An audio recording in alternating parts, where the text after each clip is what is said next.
quiet quitting, quiet vacationing, coffee and badging. These are all phrases that have come about through the changes in the corporate culture and, frankly, the evolution of humankind since 2020. If you're a leader of any kind, if you have a team at work, or clients, or students, or patients, or a family, or anyone that you want to influence, this episode is for you. These phrases were created by people who are not happy to work for a leader, to follow a leader, to be part of a group, to be part of an organization, to come to the workplace that they are hired to work in. They're not being satisfied, they're not being fulfilled. And companies have been trying to overcome people's aversion to coming back to the office by providing them with more stuff. This is a method companies have been employing for many years in the past, but it's been amping up now. Give them more soft beanbag chairs. Give them colorful walls. Give them pizza. Give them birthday parties. Giving them more money is even part of that. Because even though money is important, research has shown if someone has nothing else but money attaching them to a job, they will jump ship as soon as another better offer comes along, or even one with equal pay that seems like a better scenario for them. So we have to have something to offer than just work and stuff. For purposes of this episode, we're going to be talking mainly about the workplace. But I encourage you, if you're not a manager or a leader in a workplace, see how this topic might affect you and your leadership abilities and your influence with whatever people you're working with now. In this episode, I'm going to share how you keep good employees excited to work for you, excited to come to work, excited to do work, and want to be loyal to the company and stay. And once you hear what it is, you'll understand how this isn't something that comes natural to most people. It's not something that comes natural to people who are leaders. So at the end, I'll give you some step-by-step ways to get started. And of course, you'll add your own personality and your own preferences in terms of making it your own. This is Lucy Gable, Integrative Leadership Optimal Performance Coach, author, speaker, and professor at the George Washington University School of Medicine grad program. And this is the podcast, Leadership, Life, Health, and Happiness.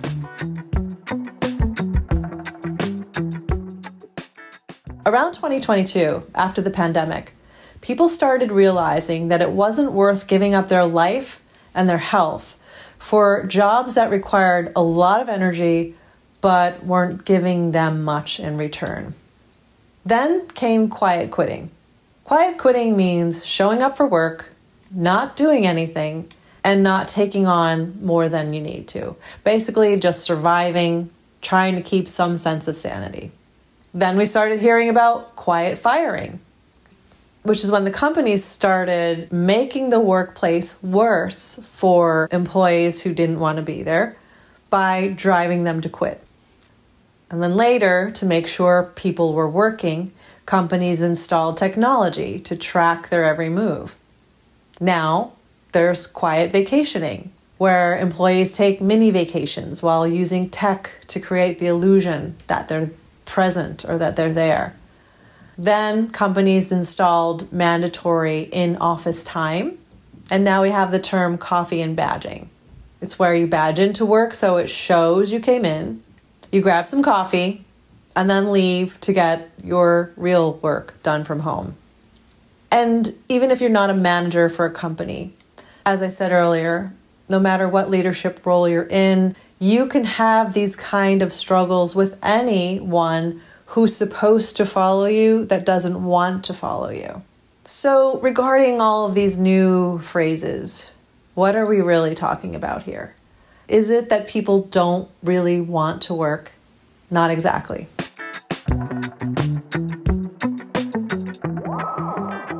Research has shown time and again that people want satisfaction and meaning from work. They want to feel like their strengths are being used and they're able to develop themselves in other areas. They want to feel useful and needed. They want to feel heard and that their opinions matter. Who doesn't want this? And again, it doesn't matter what profession we're talking about or if we're talking about an employee or a client. Everyone wants their opinions to matter. They want to feel heard. They want to be acknowledged. If you're in a leadership role, you are probably fuming hearing these phrases, hearing about people not working when they should be working. If I were paying people for work and they weren't working, I would be furious.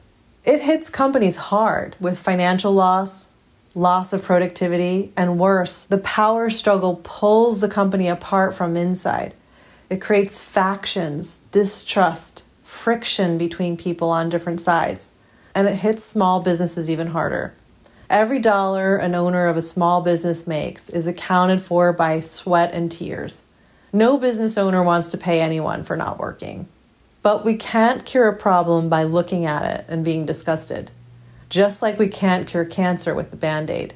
We have to cure a problem by getting to the root of it. So instead of looking at a problem from far away and judging it, we have to get into it. If you are a leader, and this is happening in your team, most likely you don't know what's going on, or you're ignoring it. People who have these jobs and are doing these things still have them, and they're still doing it because they get away with it. So how do you ensure your team and your people aren't doing these things? How do you ensure they're not just paying you lip service, saying, okay, I'll do this, I'll do that, and then not doing it? Of course, you could make a mandate about it. You can enforce punishment, but that doesn't get to the root of the problem. And also, you can't demand that a person like their job or like what they're doing or want to do their job. But there is a real way to get there. So what's the answer? The answer is to create real relationships. Real relationships are what protect and fortify your people's connection to their work and to you, with you being the key phrase here. I don't mean trying to be weird best friends with everyone like Michael Scott in The Office. I mean, there are business relationships that are really solid and that benefit both people and that enhance the well-being, including the mental and physical health of all people involved in the relationship. And that means their health as well as yours. Incidentally, if you'd like to know more about how your work affects your health and how strong the connection is, check out episode 24. And if you're even slightly wondering right now how to be a leader without being a command control boss, I've got more for you about that in episode 5. And I'll remind you of that in the show notes. But back to these real relationships. They are a real way to get people to enjoy work, to want to come to work, and want to do more work for you and the company. It's relationships that create engaged teams. Engagement means that people are emotionally involved and committed to what they're doing. There's an intrinsic motivation there, which means they're motivated by something within themselves. A 2012 study from Cho and Perry showed that intrinsic motivation has 3 times the impact on employee engagement levels compared to extrinsic motivation. And they found that intrinsic motivation was positively associated with employee satisfaction and negatively associated with the intention to leave. And when there were higher levels of trust between the manager and the employees, the link was even stronger. Gallup found companies who had best engagement scores had 20% higher profits and 20% greater sales than the rest of the studied companies. Now you might be wondering, how the heck am I going to get all these people to like me or even relate to me? But that's not the best question to ask. You don't need to be anyone else. You need to be yourself. And as a leader, most importantly, it's not about asserting yourself and your personality on them and making them like you. It's about you getting to know them, and the rest falls in place. Let me explain.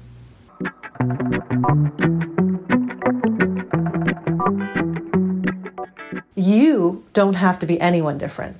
What you have to do is learn who they are. What makes them tick? What's important to them? What do they live for? What do they dream about? What are their passions? And these questions aren't so you can understand them and then manipulate them. These questions are so you understand how to relate to them, how to explain something in ways they relate to, how to frame your messages in ways they understand, in ways that excite them, so you can guide them to doing their own great work and do the work the way they feel best doing it. For many of us, asking questions is much less daunting than trying to figure out how to get someone to listen to what you have to say. And at the same time, it's more meaningful to them. Most people like to share about themselves when asked in a truly genuine fashion. And as for you, the leader, people like to know you're interested in them. So good leaders ask good questions, and they know how to listen to the answer. And I mean, really listen. And for you, the leader, the easy part is asking the question. The work is in the listening.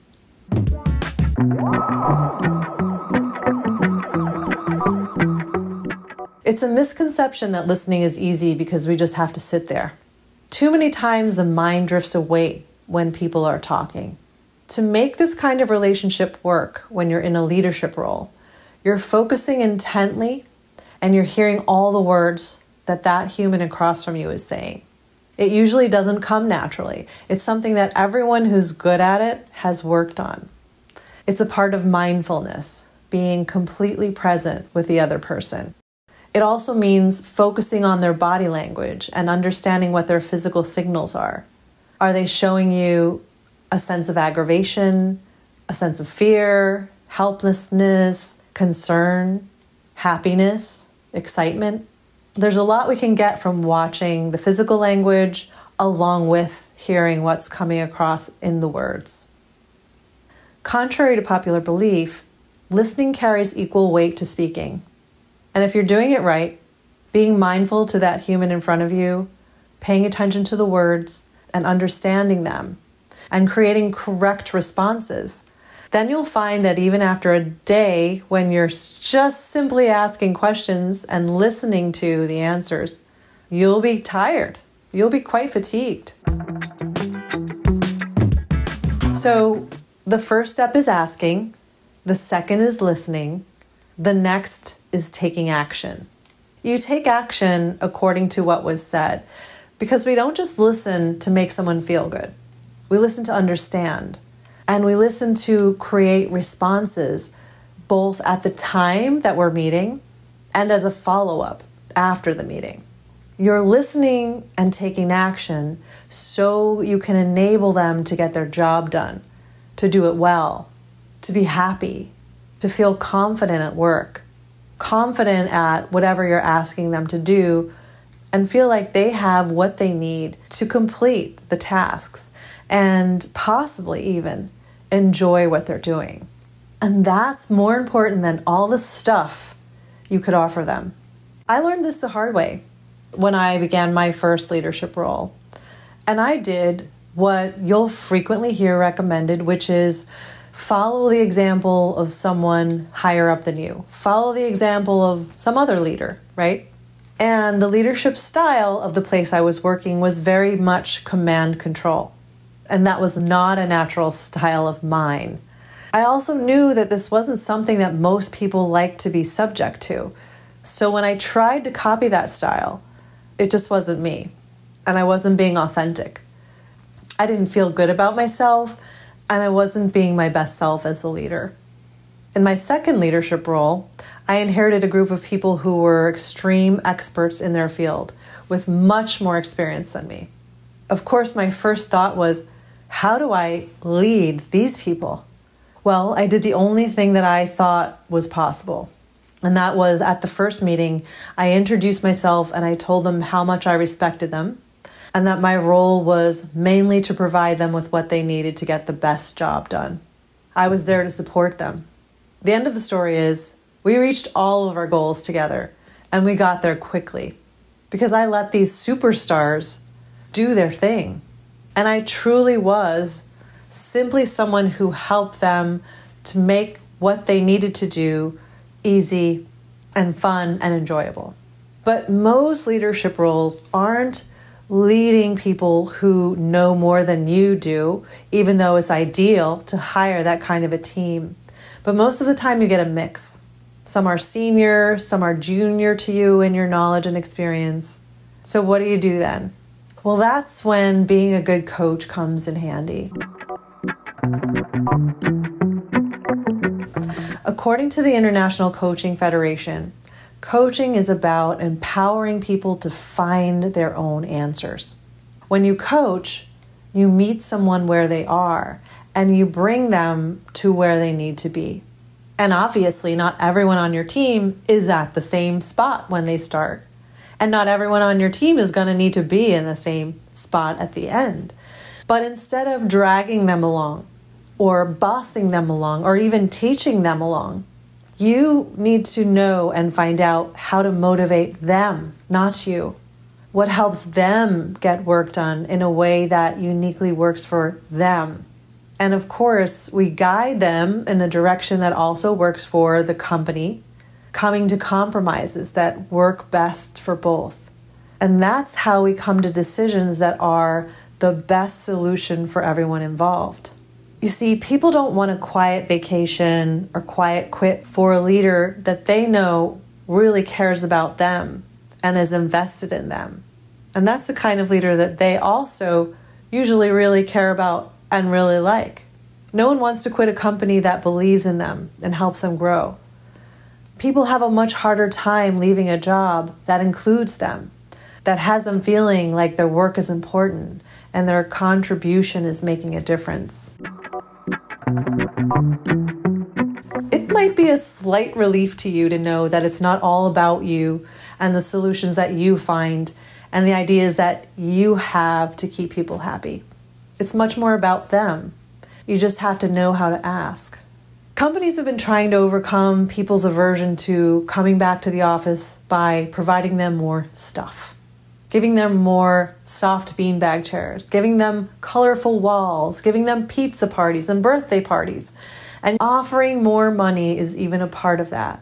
Because even though money is important, research shows if someone has nothing else but money attaching them to a job, they will jump ship as soon as another better offer comes along. Or even one with equal pay. That seems like a better scenario for them.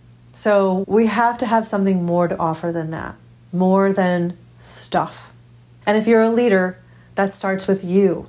You're the person they're coming to work for, or you're the person they're not coming to work for. This has been borne out in research as well. Leaders are the pivotal point for people in terms of whether they enjoy their job or don't, in terms of how engaged they are or aren't. Of course, if you'd like to work with me on the details of becoming the kind of leader that people want to follow, I'm here. And my group program called Leadership Optimal Performance is opening up again this winter.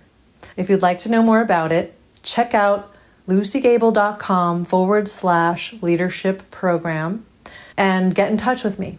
I'll share all about it with you. Otherwise, you can jump on the email list and I'll not only share when the program opens up, but I'll also give you some really great tips in terms of what it means to truly be an optimal performing leader. If you like this episode, click like or leave a comment. If you know someone who would like to hear this, forward it on. Otherwise, let me know what this episode makes you think about. I like to hear from you. Your feedback helps direct the conversation and this podcast. This is Lucy Gable. I'll talk to you next time.